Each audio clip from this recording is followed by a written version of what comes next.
As Donald Trump gets closer and closer to Election Day, and I'm going to stick to Donald Trump now, he faces a starkly binary fate, a victory that could cement his unprecedented return to the White House, or a loss that might lead to a litany of courtroom appearances potentially ending in prison. He would be the first convicted felon to gain the keys to the White House and the nuclear codes.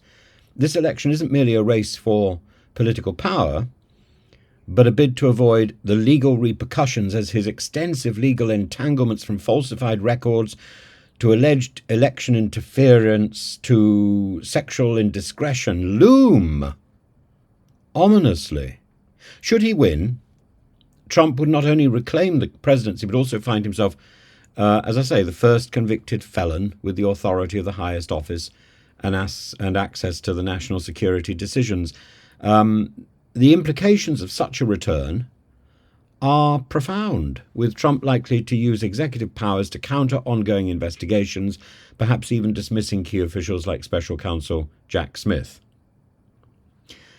A loss, however, would strip away these protections, ushering Trump into a series of reckoning moments that could dismantle both his reputation and his wealth. I don't think there's been a situation like this since the heady days of the Roman Republic. You think Marius, you think Sulla, you think Caesar, you think Crassus, all of whom pushed against the edge of the legal red line and knew that simply by holding on to elected power, they could avoid sanction. Legal experts, the same thing is true of Trump really, legal experts point to the symbolic role of his numerous indictments and criminal charges, making him a singular figure in the US, in US presidential history, who embodies unchecked ambition and in many views a severe test of the nation's democratic resilience. In fact, thinking about the Roman Republic, the person he most resembles, without the military prowess, is Pompey, who climbed to the highest office in the land without even being a senator. That's Trump, isn't it? The bombast, the preening, the lack of education, the adulation from the crowds. The polls remain frustratingly tight, with little sign of a definitive push towards absolute support for Trump or for Harris. Somebody says I pronounced Kamala Harris's name wrong. I've given up trying to work out what pronunciation is correct. I've just got so exhausted with it, and people say, oh, you follow the pronunciation of Fox. I don't watch Fox, so I have no idea what their pronunciation is. If somebody wants to spell out what the correct pronunciation is, fine. But actually, between now and the election, unless she wins, it really doesn't matter, does it? This deadlock underscores a divided nation. Not the deadlock of my pronunciation, the deadlock between Trump and Harris, and Democrats emphasizing Trump's record as a convicted criminal, and the Republicans rallying around his portrayal as a victim of a deep state vendetta and assassination attempts. In this charged climate, Trump's narrative of defiance has paradoxically garnered sympathy among certain voters and suspicion among others. I mean, there are even people on the internet saying that there never was any shooting, that ear cartilage doesn't grow back as quickly as that, or if at all. And his ear looks as if it's perfect, as if it's fine. How did that happen if he was shot through the ear?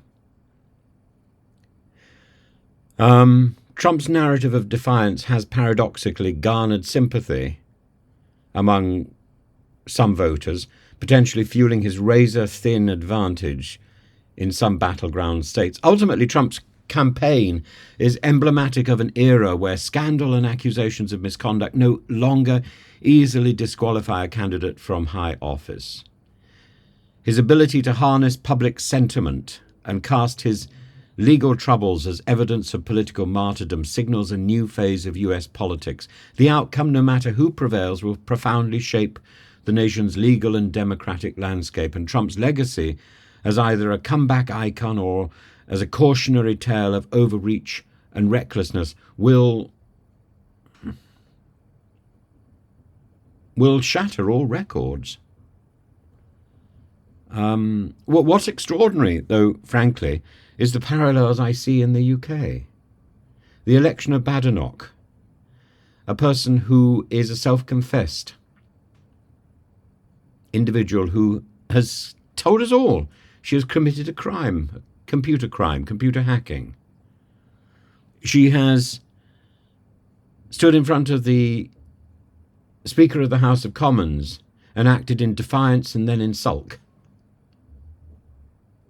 This is the person who wants to lead His Majesty's loyal opposition. This is the person who wants the keys to number 10.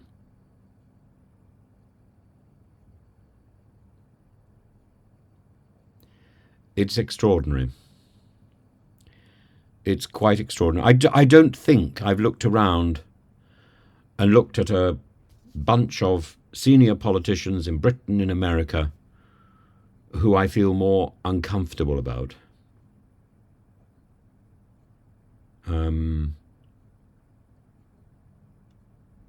And believe me, I don't feel comfortable about Kamala Harris either.